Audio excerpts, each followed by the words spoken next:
ائمہ کرام کو رمضان المبارک میں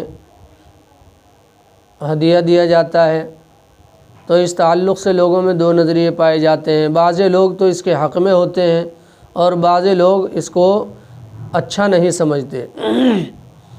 مسئلہ کہاں تک کہتا ہے اور کہاں تک اس کی اجازت ہے، یہ تو مسئلہ الگ ہے، یہ تو بات الگ ہے، اور ہم اس کو ایک مستقل ویڈیو میں بیان بھی کر چکے ہیں کہ اگر دینے کا من ہے آدمی کو تو اس کے لیے مختلف راستے ہو سکتے ہیں۔ مثلا یہی نہیں کہ قرآن پاک جب مکمل ہو اسی وقت میں دیا جائے، شروع رمضان سے آپ دے سکتے ہیں، کوئی مسئلہ نہیں ہے اس میں، یا اسی طریقے سے عید والے دن عیدی کے نام سے آپ دے سکتے ہیں۔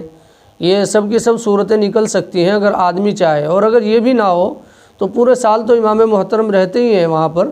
ان کی خدمت میں اس وقت میں پیش کر دیا جائے۔ لیکن جو لوگ خرچ کر رہے ہیں اور ائمہ کرام کا خیال رکھتے ہیں وہ یقیناً بڑے قابل مبارکباد ہیں، اور ان کی جو کوشش ہے وہ قابل ستائش ہے، قابل تعریف ہے۔ حضرت امام ابو حنیفہ علیہ الرحمہ علماء کرام پر بے حد خرچ کیا کرتے تھے۔ اسی طریقے سے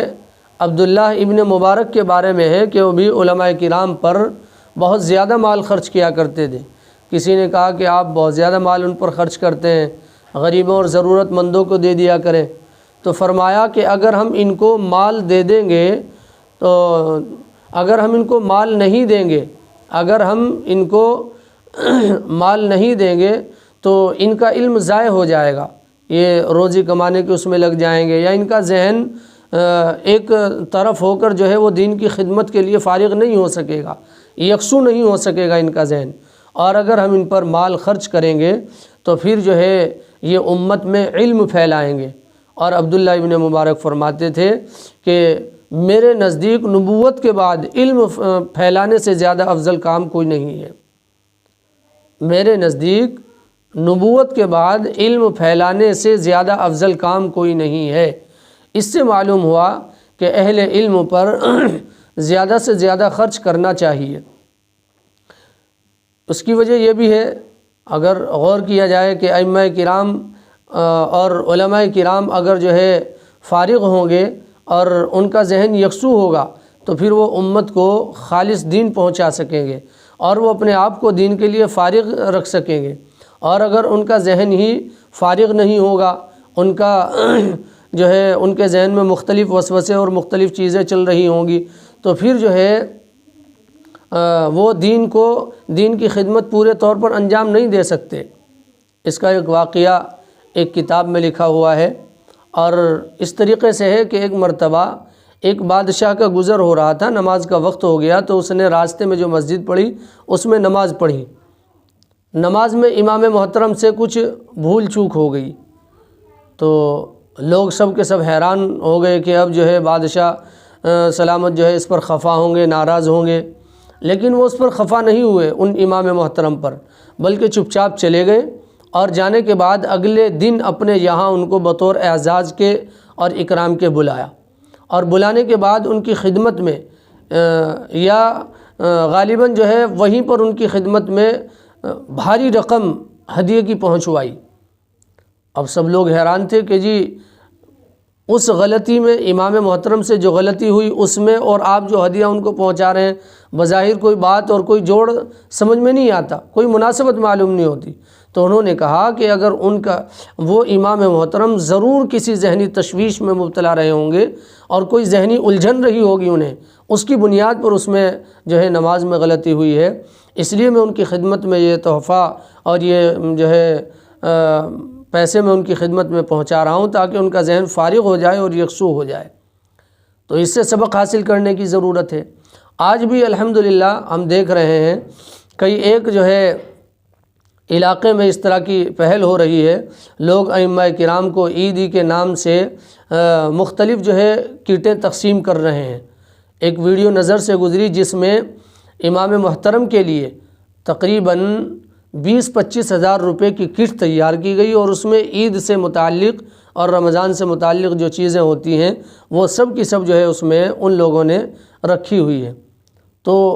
خرچ کرنے کی یہ بھی ایک جگہ ہے۔ لوگ ائمہ کرام سے ہی آ کے معلوم کرتے ہیں کہ جی حضرت جو ہے زکوٰۃ کا مصرف بتا دیجئے، آپ کے علم میں ہو کوئی کہ زکوٰۃ کسے دے دیں، وہ شرم کے مارے نہیں کہتے بیچارے، حالانکہ ان میں سے بڑی تعداد ان لوگوں کی ہے جو خود مستحق ہوتے ہیں۔ سب کو تو نہیں کہا جا سکتا، لیکن بڑی تعداد ایسے لوگوں کی ہوتی ہے جو خود مستحق ہوتے ہیں، لیکن وہ شرم کی وجہ سے نہیں کہہ پاتے۔ تو اس وجہ سے اپنے ائمہ کرام کا، علماء کرام کا خیال کیجئے۔ مکتب میں پڑھانے والے جو استاد ہیں، جو قرآن پاک پڑھاتے ہیں، جن کو 8-10 ہزار روپے ماہانہ ملتے ہیں، ان کو جو ہے ان کی ضرورتوں کا خیال کیجئے، اور عید پر جو ہے اور رمضان المبارک میں انہیں اپنے قیمتی عطیوں سے نوازیے۔ اسی طریقے سے ائمہ کرام کو اپنے قیمتی عطیوں سے نوازیے گا۔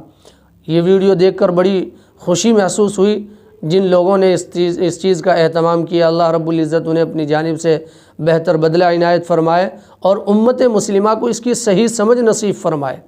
ہماری تو سمجھ میں یہ بات نہیں آتی کہ یہ فلسفہ کہاں سے چلا ہے کہ ائمہ اور علماء پر جو ہے خرچ نہیں کیا جائے گا، یا پھر ان کو اس درجے آزاد چھوڑیں۔ اگر خرچ کرنے کی آپ میں جو ہے کہیے کہ ہمت نہیں ہے، اور اتنا بڑا آپ دل نہیں رکھتے کہ ساری دنیا پر آپ خرچ کر لیں گے، عیاشی کے اڈوں پر آپ خرچ کر لیں گے، اور دوسری جو ہے اپنے یاروں پر، دوستوں پر اور آوارہ لڑکیوں پر خرچ کر لیں گے، لیکن ائمہ کرام پر اگر خرچ کرنے کی اور علماء کرام پر خرچ کرنے کی اگر آپ میں ہمت نہیں، اتنا بڑا دل نہیں ہے، تو ایک کام کیجئے گا، ان کو تجارت کے لیے آزاد چھوڑیے۔ ان سے کہیے کہ بس آپ کو نماز پڑھانی ہے 5 وقت کی، اس کے علاوہ آپ پورے دن کچھ بھی کام کر سکتے ہیں۔ مصیبت یہ ہے کہ ان کو آزاد بھی نہیں چھوڑا جاتا ہے، پورا وقت ان کا گھیر کے رکھا جاتا ہے، اور پھر جو ہے ان کو وہی 5-7-10-12 ہزار روپے دے کے ان کو کہیے ایک اعتبار سے غلام بنا کے رکھا جاتا ہے۔ اس کی وجہ سے امت کا بڑا نقصان ہو رہا ہے۔ اگر لوگ اس چیز پر غور کر لیں اور ائمہ کرام کو جو ہے کہ خدمت کر لیا کریں مالی اعتبار سے، تو یقین جانیے گا جو ائمہ کرام موجود ہیں وہ دین کے لیے جو ہے اور دین کی خدمت کے لیے ذہنی طور پر فارغ ہو جائیں گے، یکسو ہو جائیں گے، اور جو لوگ اپنے بچوں کو پڑھانا چاہتے ہیں وہ یقینی طور پر اپنے بچوں کو علم دین سکھائیں گے۔ ابھی لوگ جو اپنے بچوں کو علم دین پڑھانا گوارا نہیں کرتے ہیں، اس کی بنیادی وجہ یہی ہوتی ہے جس کو وہ اپنی آنکھوں سے جس کا مشاہدہ کر رہے ہوتے ہیں کہ مسجدوں میں جو ہے ائمہ کے ساتھ کیا بدسلوکی ہوتی ہے۔ ان کے حجروں کو دیکھیے، مسجدوں پر بے شمار پیسہ خرچ کیا جائے گا، لیکن ان کے حجروں کے لیے، ان کے رہنے کے لیے کوئی خاص اہتمام نہیں ہوتا ہے۔ اگر لوگ اس طرف، مسلمان اس طرف توجہ دے لیں کہ علماء کرام کی رہائش کا اچھا انتظام ہو، ان کے کھانے پینے کا، ان کی تنخواہ میں اضافہ کر دیں، تو یقین کیجئے گا کہ بڑی تعداد میں جو ہے لوگ اپنے بچوں کو مدارس میں داخل کریں گے، اور ممکن ہے کہ ان لوگوں میں، ان بچوں میں ایسے ہوں جو محدث بن سکتے ہیں، جو مفسر بن سکتے ہیں۔ تو یہ اس سلسلے میں کہیے گا کہ مالداروں سے اللہ کی بارگاہ میں سوال ہوگا، اور یہ ان کی بہت بڑی بھاری غلطی ہے۔ ان کی اس غلطی کی وجہ سے جو ہے لوگ اپنے بچوں کو مدرسوں میں داخل نہیں کرتے۔ وہ سمجھتے ہیں کہ 8-10 سال 12 سال ہمارا بچہ پڑھے گا، اور پڑھنے کے بعد پھر وہی 10-11-12 ہزار روپے ملیں گے، اور اس میں بھی سارے محلے کی، جس کی اپنے گھر میں نہیں چلتی ہے وہ اپنا امام کو آگے پریشان کرتا ہے۔ تو امید ہے کہ جو ہے اس طرف توجہ کی جائے گی، اور جو ہے علماء کرام پر زیادہ سے زیادہ خرچ کرنے کو اپنے لیے، ان پر احسان کے لیے نہیں، اپنے لیے جو ہے سعادت کی چیز سمجھا جائے گا، اور اپنے لیے نجات کی چیز سمجھا جائے گا۔